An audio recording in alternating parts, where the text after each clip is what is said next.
Bonjour à tous. Alors aujourd'hui une vidéo pour expliquer qu'est-ce que le candidat et voilà pour mieux le comprendre, pour pouvoir mieux le combattre. C'est très important de comprendre le candidat. Donc le candidat c'est à la base une levure qu'on a tous dans notre intestin à hauteur d'environ 10% de la population de notre intestin. Donc ça c'est quand tout se passe bien. Et puis arrive un déséquilibre, ce qui fait que le candidat se développe, envahit tout votre intestin, se transforme. De levure, il devient un champignon. Et voilà, envahit tout votre intestin, puis finit par vous trouer la paroi de l'intestin, et puis répandre ses toxines et se répandre lui-même dans votre sang, dans vos organes, jusqu'à envahir tout votre corps. Donc c'est important de comprendre que le candida, c'est un champignon et non pas une bactérie. C'est très important parce que les bactéries et les champignons ne se comportent pas de la même façon. Donc déjà, comment on en arrive à avoir une invasion de candidats? Généralement, c'est à cause d'antibiotiques. Ça, c'est la première cause. Après, c'est aussi une alimentation riche en sucre et en produits transformés. Mais la cause première, c'est pour moi les antibiotiques et puis les médicaments chimiques. Pourquoi? Parce que quand vous prenez un antibiotique, ça va effectivement tuer les mauvaises bactéries, mais ça va aussi tuer les bonnes bactéries dans votre intestin. Par contre, ça ne tue pas les levures ni les virus. Et vous avez un mélange de tout ça dans votre intestin. Donc, quand vous tuez les bactéries de votre intestin, les bactéries, les bonnes bactéries, ce qu'on appelle les bonnes bactéries, c'est ce qui tient les levures et les virus dans votre intestin sous contrôle. Hein, c'est parce qu'il y a des bonnes bactéries que les levures restent sous leur forme de levure et restent à 10% environ de votre intestin. Lorsque vous tuez les bactéries avec un antibiotique, du coup, les levures et les virus ont le champ libre et ils peuvent se développer et envahir tout votre intestin. Pourquoi aussi? Parce que les bonnes bactéries que vous avez dans votre intestin produisent de l'acide, notamment les lactobacillus. Lorsqu'ils mangent la nourriture que vous n'avez pas digérée et donc qui arrive dans votre côlon, les lactobacillus les mangent, les fermentent et produisent de l'acide lactique et d'autres acides. Et c'est essentiel pour avoir un intestin en bonne santé. Il faut que l'intestin ait un pH plutôt acide. Donc une fois que vous tuez ces bonnes bactéries qui maintiennent un pH acide dans votre intestin, eh ben, qu'est-ce qui se passe? Vous avez le pH de votre intestin qui va augmenter, c'est-à-dire qui va devenir alcalin. Et les levures et champignons se développent le mieux dans un environnement alcalin. Voilà. Donc c'est pour ça que après des antibiotiques, vous allez avoir une candidose qui va se développer et qui va provoquer vos problèmes de santé sur le long terme. Donc, qu'est-ce qui se passe? Donc, quand le candidat se développe, alors je parle du candidat parce que c'est le plus courant, hein, surtout le candidat albican. Il y a plusieurs types de candidats dans notre intestin, mais c'est en général le candidat albican qui cause le plus de problèmes. Donc, le candidat se transforme de levure à champignon, envahit tout votre intestin, enfonce ses racines, puisque c'est un champignon, donc il enfonce ses racines dans votre intestin, ce qui le troue, ce qui va provoquer ce qu'on appelle en anglais leaky gut, en français l'intestin poreux. Vu que vous avez des trous dans votre intestin maintenant, donc les molécules alimentaires qui sont censées passer le long de votre côlon, être digérées par les bactéries ou alors être évacuées, finalement elles vont passer à travers votre intestin, vont passer dans votre sang, et c'est comme ça que vous développez des allergies et des intolérances alimentaires. Et puis aussi, ces trous dans votre intestin laissent passer les toxines, euh, et notamment les toxines générées par le candida. Et voilà, donc c'est comme ça que vous allez développer des intolérances alimentaires et des tas d'autres maladies, que vous allez développer de l'eczéma, de l'acné. L'eczéma et l'acné, donc la peau, c'est un émonctoire. C'est-à-dire que quand le corps n'arrive pas à gérer tous les déchets avec les émonctoires principaux qui sont euh, le foie, les poumons, l'intestin, euh, Donc quand il y a trop de déchets et que ces émonctoires sont surbookés, qu'ils n'arrivent pas à gérer, bah, ça va passer par la peau. Donc les problèmes de peau, c'est que vous avez trop de toxines dans le corps qui n'arrivent pas à être gérées suffisamment par les principaux émonctoires. Donc voilà, l'acné, l'eczéma, c'est que il y a des toxines, il y a des choses dont votre corps veut se débarrasser.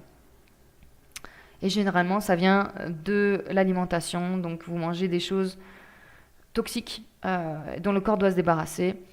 Et le fait d'avoir un intestin troué fait passer ces toxines dans tout votre corps. Voilà. Donc le corps doit s'en débarrasser et le fait comme il peut. Donc voilà, donc le candida, aussi il faut comprendre que ce qu'on appelle bonnes bactéries, mauvaises bactéries, mauvais champignons, virus, etc.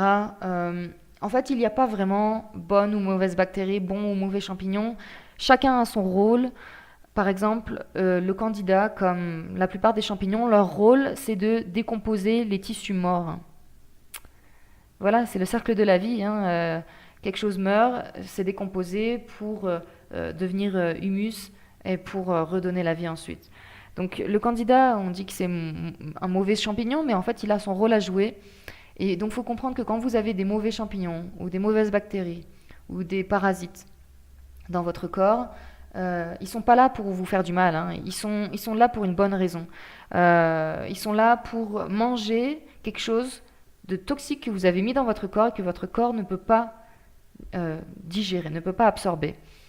Par exemple, si vous mangez trop de sucre ou trop de produits transformés, vous aurez votre nombre de candidats et vous aurez des parasites qui seront là, pas pour vous faire du mal, mais pour manger ce que vous avez mangé qui est toxique pour vous. Donc si vous voulez, en fait, ce qu'on appelle mauvaises bactéries, parasites, etc., mauvais candidats, c'est pas mauvais en fait. Ils sont là pour manger, pour gérer ce qui ne devrait pas être là.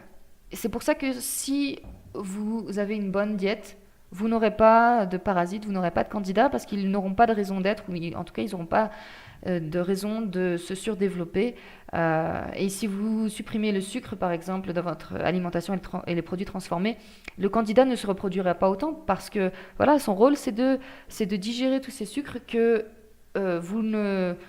votre corps n'est pas censé avoir en telle quantité. J'espère que je me fais comprendre. Parce que c'est quelque chose de pas facile à expliquer parce que ça va à l'opposé de ce qu'on croit. Et aussi, faut comprendre que les champignons sont là pour décomposer, comme je disais, les corps morts. Et pourquoi le candida se développe suite à une prise d'antibiotiques? Parce que antibiotique, comme son nom l'indique, ça veut dire anti-vie.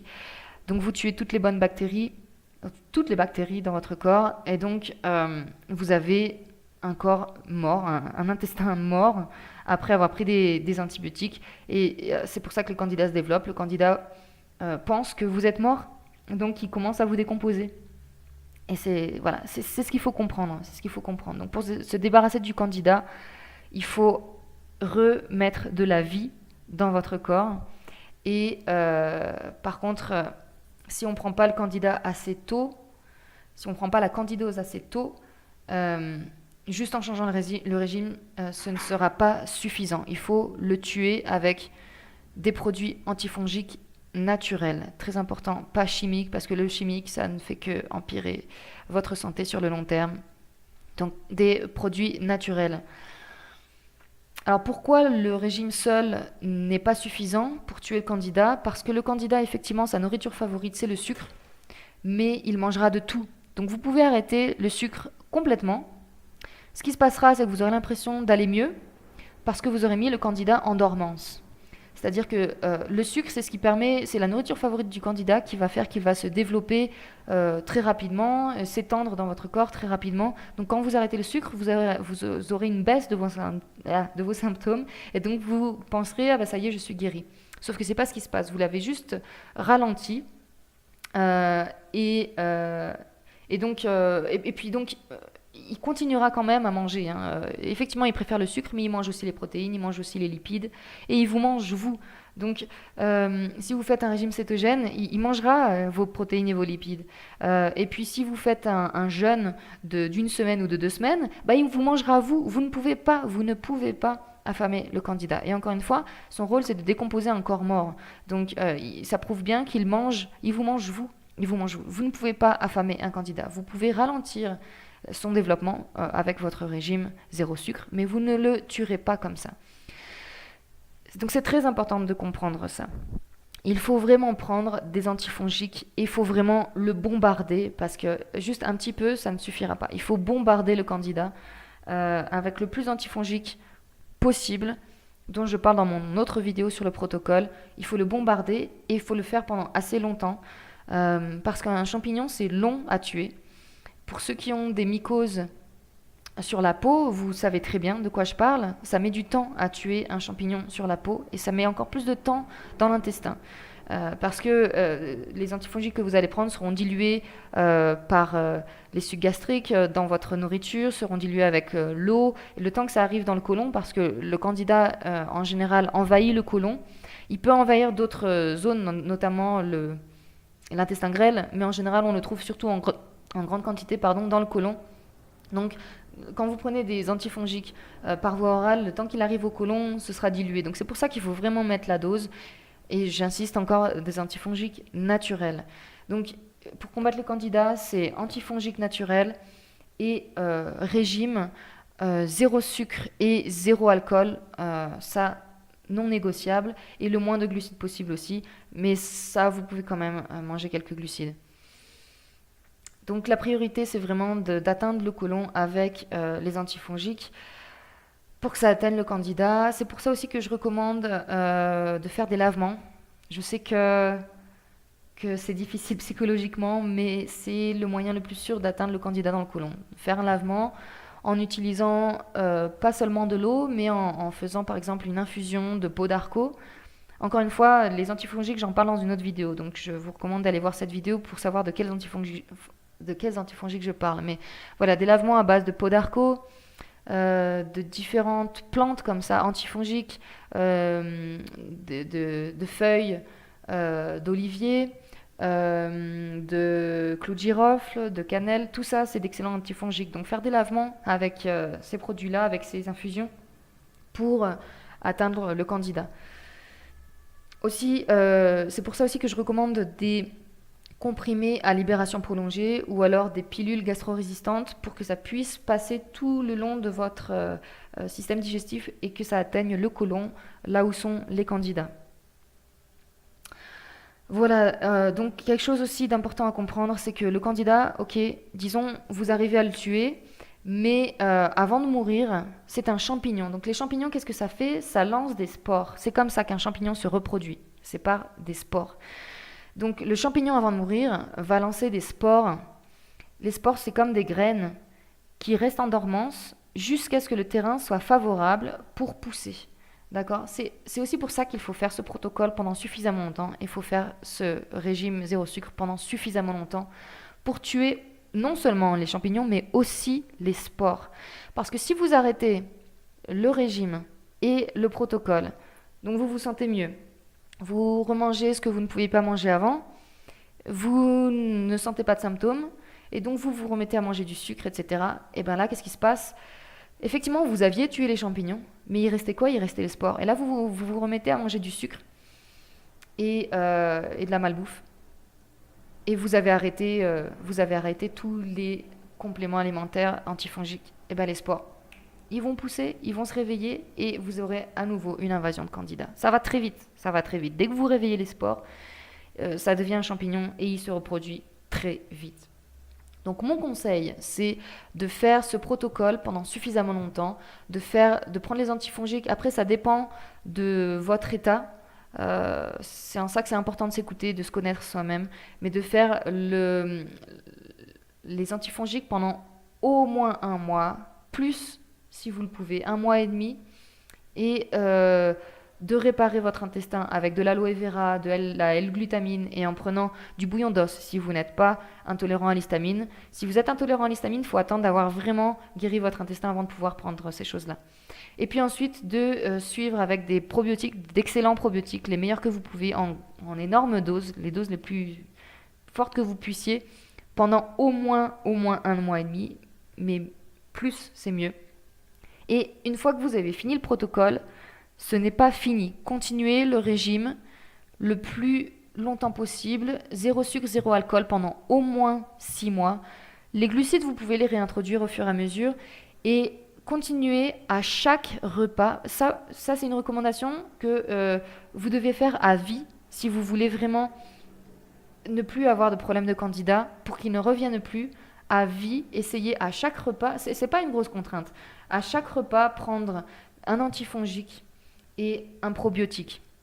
C'est-à-dire, vous n'êtes pas obligé de continuer avec des compléments alimentaires à vie. Un antifongique, ça peut être après chaque repas prendre une infusion de peau d'arco. Voilà. Euh, et probiotique, à chaque repas, manger quelque chose fermenté. Des légumes lactofermentés ou du fromage ou du yaourt fait maison à base de lait cru. Le lait pasteurisé, c'est à éviter à tout prix. Je l'expliquerai peut-être dans une autre vidéo pourquoi. Et voilà, donc à chaque repas, un antifongique et un probiotique. Et je recommande aussi, si vous le pouvez, pour le reste de votre vie, après le protocole, pas pendant le protocole, mais après le protocole, à chaque repas, ou au moins 2 fois par jour, prendre du charbon actif ou bien de l'argile. Pas les deux en même temps parce que apparemment ils s'annulent. Donc du charbon actif ou de l'argile. Quand on voit les populations primitives, il faut s'en inspirer parce que c'est eux qui ont la sagesse de la diète. Nous, aujourd'hui, on a tellement de nourriture à foison qu'on ne sait même plus ce qui est bon pour nous et ce qui est mauvais pour nous. Donc il faut copier ce que font les populations primitives et il y a énormément de populations primitives qui, à chaque repas, mangent de l'argile ou du charbon. Ils savent ce qui est bon pour eux. Nous, on a perdu le contact avec la nature, on a perdu le contact avec notre corps. Il faut s'inspirer des populations primitives. Je recommande un livre que malheureusement on ne trouve pas en France et on ne trouve pas en français. Mais si vous parlez anglais, le livre de Weston A. Price, qui était un dentiste américain qui a fait le tour du monde dans les années 40-50 pour étudier les tribus primitives et étudier leur régime alimentaire. C'est une mine d'or, ce livre. Je vous recommande vraiment de le lire ou de lire des articles au moins là-dessus. Son nom à lui, c'est Weston A. Price. Le titre du livre, je ne me souviens plus exactement, c'est Nutrition and Physical Degeneration. Je crois que c'est ça le titre. Donc inspirez-vous de ce que font les primitifs et vous verrez qu'ils font tout pour maintenir leur santé et spécialement les primitifs qui sont dans les zones tropicales où les infections à champignons et les infections bactériennes sont beaucoup plus communes à cause du climat qui est chaud et humide, c'est-à-dire qui favorise les mauvaises bactéries et les champignons. Donc eux, ils mangent à tous les repas, de l'argile.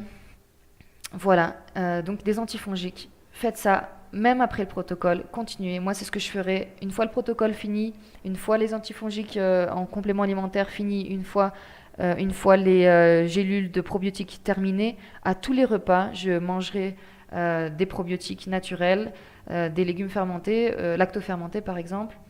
Et tous les jours, je prendrai du charbon actif ou de l'argile. Voilà, pour être sûr de ne plus avoir de problème. Voilà, cette vidéo est suffisamment longue. J'espère que j'ai pu m'expliquer comme il fallait. Si vous avez des questions, n'hésitez pas dans les commentaires ou à me contacter par message. Bonne chance et bon courage, vous pouvez le faire.